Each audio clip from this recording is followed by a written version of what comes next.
جواهر نماد قدرت پول است. در این ضرب المثل تا حدی حقیقتی نهفته است. این قانون طلایی را فراموش نکنید. کسی که طلا دارد قانون می سازد. آینه نماد خودآگاهی است. بر اساس این افسانه ژاپنی در میان این سه نماد خودآگاهی از همه با ارزش‌تر است. مردم فقیر و طبقه متوسط غالباً اجازه می‌دهند که قدرت پول آنها را کنترل کند. آنها هر روز صبح از خواب بیدار می‌شوند و در طول روز سخت کار می‌کنند و هرگز این سوال را از خود نمی‌پرسند که آیا کاری که می‌کنند واقعاً مؤثر است و چرا هر روز صبح خودشان را به مکافات می‌اندازند. اغلب مردم به خاطر نشناختن پول اجازه می‌دهند که پول قدرت هولناکی برای کنترل آنها پیدا کند. در اینجاست که قدرت پول علیه آنها عمل می‌کند. اگر آنها از قدرت آینه استفاده می‌کردند، از خود می‌پرسیدند آیا این کار عاقلانه است؟ اغلب افراد در اکثریت موارد به جای اینکه به حکمت درونی یا نبوغ خود اعتماد کنند، با بزدل‌ها همراه و به سرعت همرنگ جماعت می‌شوند و همون کاری را می‌کنند که دیگران انجام می‌دهند. آنها به جای اینکه فکر کنند چه باید بکنند، سعی دارند خود را با اوضاع تطبیق بدهند و بدون آنکه فکر کنند آنچه را که دیگران به آنها میگویند تکرار میکنند. افکاری چون روی سهام مختلف سرمایه گذاری کن تا خطر کمتر بشه، یا خونت رو دارایی حساب کن، خونه تو بزرگترین سرمایه توه، دارایی‌هات رو توی بانک رهن بذار تا مالیاتت کم بشه ولی به جاش گرفتار قرض بزرگتر بشی. یک کار دائمی پیدا کن، اشتباه نکن، خطر نکن. گفته می شود که برای اغلب افراد حرف مردم از مردن هم هراس آورتر است. بر اساس علم روانشناسی این انسان‌ها از حرف مردم می ترسند، چون از این که از حقوق اجتماعی محروم و یا در میان مردم انگشت نما شوند، توسط آنها مورد انتقاد قرار بگیرند، دیگران به آنها بخندند و مسخره و یا از جمع خود طرد کنند واهمه دارند. مردم از این که با دیگران فرق داشته باشند می ترسند و این باعث می شود که برای مشکلاتشان دنبال راه‌های تازه نگردند. به خاطر همین بود که پدرمان می گفت ژاپنی‌ها در میان این نمادها قدرت آینه را از بقیه بالاتر می دانند و ما انسان‌ها موقعی تصویر کامل و حقیقی از خودمان خواهیم داشت که در آینه به خودمان نگاه کنیم. مردم به این دلیل میگویند احتیاط کن که میترسند. این ترس در همه زمینه‌ها از ورزش گرفته تا روابط و شغل و پول وجود دارد.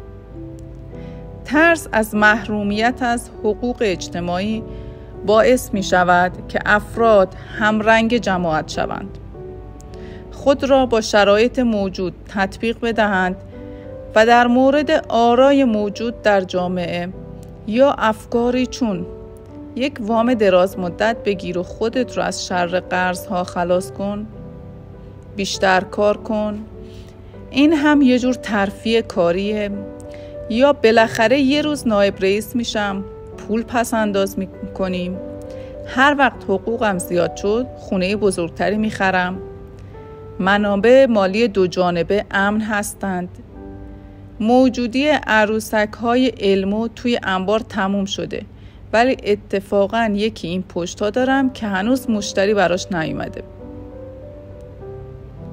یکی از عمده ترین مشکلات مالی همرنگ جماعت شدن و تلاش برای عقب نماندن از دیگران است. گاهی لازم است که در آینه نگاهی بیاندازیم و با ضمیر درون خود سخن بگوییم و در مورد ترس‌هایمان با خود صادق باشیم. من و مایک موقعی که 16 ساله بودیم در مدرسه دچار مشکل شدیم. ما بچه‌های بدی نبودیم. فقط می‌خواستیم همرنگ دیگران نباشیم. ما بعد از ساعات مدرسه و تعطیلات آخر هفته برای پدر مایک کار می‌کردیم. من و مایک اغلب بعد از کار ساعتها با او سر یک میز می‌نشستیم و به بحث‌هایی که با بانکدارها، وکلا، حسابدارها، دلالها و کارگزاران اوراق بهادار، سرمایه‌دارها، مدیران و کارمندانش داشت گوش می‌دادیم. در اینجا مردی حضور داشت که در 13 سالگی مدرسه را ترک کرده بود و حالا داشت آدم‌های تحصیل کرده را هدایت می‌کرد. به آنها آموزش و دستور و آنها را مورد پرسش قرار می‌داد. آنها با یک اشاره او می‌آمدند و هنگامی که حرفشان را قبول نمی‌کرد، چاپلوسیش را می‌کردند. اینجا مردی بود که همرنگ جماعت نشده بود. او از آن آدم‌هایی بود که نحوه تفکر خاص خود را داشت و جمله باید این کارو اینجوری انجام بدیم چون بقیه اینجوری انجام میدن را قبول نداشت. او همچنین از کلمه نمیتونم متنفر بود. اگر کسی میخواست او را وادار به انجام کاری کند، فقط کافی بود که بگوید فکر نمی کنم بتونی این کارو بکنی. من و مایک با نشستن سر این میز بیشتر از تمام سالهای دبیرستان و کالج چیز یاد گرفتیم. پدر مایک تحصیلات دانشگاهی نداشت، ولی از نظر مالی تحصیل کرده و به همین دلیل هم موفق بود.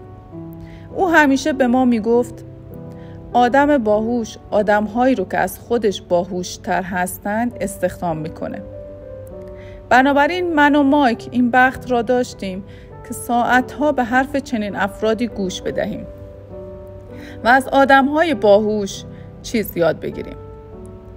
ولی دقیقاً به همین دلیل من و مایک نمی‌توانستیم خودمان را با معیارهای کوربینانه آموزگارانمان تطبیق بدهیم و این مسئله برایمان ایجاد مشکل می‌کرد. هر وقت معلم می‌گفت اگه نمرات خوبی بگیرین توی دنیای واقعی موفق میشین، من و مایک فقط به علامت مخالفت ابرو بالا میانداختیم. وقتی به ما میگفتند که برنامه‌های مشخصی را دنبال کنیم و از قوانین تخطی نکنیم، متوجه میشدیم که چطور برنامه‌های مدرسه‌ای جلوی خلاقیت ما را میگیرد.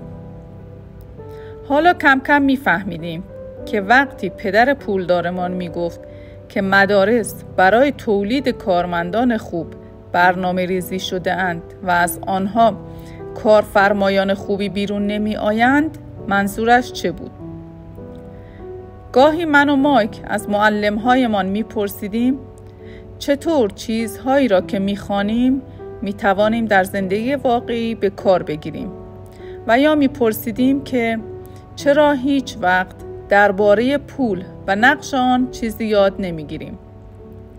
در پاسخ به سوال دوم غالباً این جواب را میشنیدیم که پول مسئله مهمی نیست و اگر ما در درس موفق بشویم و از بقیه جلو بزنیم، پول هم پشت سرش میآید. هرچه ما درباره قدرت پول نکات بیشتری را میآموختیم، فاصله بین ما و معلم‌ها و همکلاسی‌هایمان بیشتر میشد. پدر بسیار تحصیل کرده من دیگر هرگز مرا به خاطر نمره زیر فشار قرار نداد. من واقعا تعجب می‌کردم که علت چیست. ولی بحث و دعوای ما درباره پول آغاز شد. 16 ساله که شدم، شالوده‌ریزی عملکرد من با پول احتمالاً هم از مامان و هم از بابا بهتر بود. من می توانستم حساب و کتاب خیلی چیزها را نگه دارم و به حرفهای حسابداران مالیاتی، وکلای شرکت‌ها بانکدارها، معاملات ملکی‌ها، سرمایه‌گذارها و امثال آنها گوش بدم. پدرم با معلم‌هایم صحبت کرد. یک روز پدرم به من گفت که چرا خانه ما بزرگترین سرمایه اوست. هنگامی که من به او نشان دادم که چرا فکر می‌کنم یک خانه نمی‌تواند سرمایه خوبی باشد، بحث نچندان خوشایندی بین ما در گرفت. نمودار بعدی تفاوت بین نحوه تفکر پدر پولدار و پدر بی پول مرا درباره خانه‌شان نشان می‌دهد. یکی از آنها فکر می‌کرد خانه او یک دارایی است و دیگری آن را بدهی تلقی می‌کرد. یادم می‌آید نمودار زیر را برای پدرم رسم کردم و مسیر گردش پول را به او نشان دادم. من همچنین به او فهماندم که مخارج جانبی صاحب خانه بودن کدامند. خانه بزرگتر یعنی هزینه‌های بیشتر و ادامه خارج شدن نقدینگی از ستون هزینه‌ها. امروز من همچنان بر سر این موضوع که خانه دارایی نیست می جنگم و من می دانم که برای بسیاری از مردم خانه داشتن بزرگترین رویا و همچنین بزرگترین سرمایه است و این که آدم خانه داشته باشد بهتر از آن است که هیچی نداشته باشد. من دیدگاه جدیدی را به جای این کوربینی عامیانه و محبوب پیشنهاد می کنم. اگر من و همسرم می خواستیم خانه بزرگتری بخریم، متوجه می شدیم که این خانه یک دارایی نیست، بلکه یک بدهی است، چون پولمان را از جیبمان بیرون می کشد. بنابراین من در اینجا بحثی را مطرح می کنم. من واقعا توقع ندارم که اغلب آدم‌ها با این حرف موافق باشند، چون داشتن یک خانه خوب و زیبا موضوع عاطفی است و موقعی که نوبت به پول میرسد احساسات زیاد هوشیاری مالی را کم می کند. من از روی تجربه شخصی می گویم که پول خاصیتی دارد که هر تصمیمی را عاطفی می کند. 1. موقعی که نوبت به خانه می رسد، به نظر من اغلب آدم ها تمام عمرشان را کار می کنند تا قسط خانه ای را بدهند که هیچ وقت صاحب آن نمی شوند. به عبارت دیگر سالها طول می کشد تا خانواده‌ای بتوانند خانه جدیدی بخرند و هم دفعه زیر بار وامی 30 ساله می رود تا بتواند بدهی‌های قبلی خود را تسویه کند. 2. هرچند افراد برای پرداخت اقساط بانک برای خانه از کاهش مالیات بهره‌مند می‌شوند، اما در عوض سایر مخارج خود را با پولی پرداخت می‌کنند که مالیاتش قبلاً کم شده است و این مسئله حتی بعد از آن که وامشان هم تمام می‌شود ادامه دارد. 3. مالیات بر مستغلات. والدین همسر من موقعی که مالیات خانهشان تا $1000 در ماه رسید واقعاً یکه خوردند. این وضعیت بعد از بازنشستگی آنها پیش آمد و در نتیجه فشار زیادی بر بودجهشان وارد شد و سرانجام هم ناچار شدند از خانهشان اسباب کشی کنند. 4. قیمت خانه لزوماً همیشه بالا نمی رود.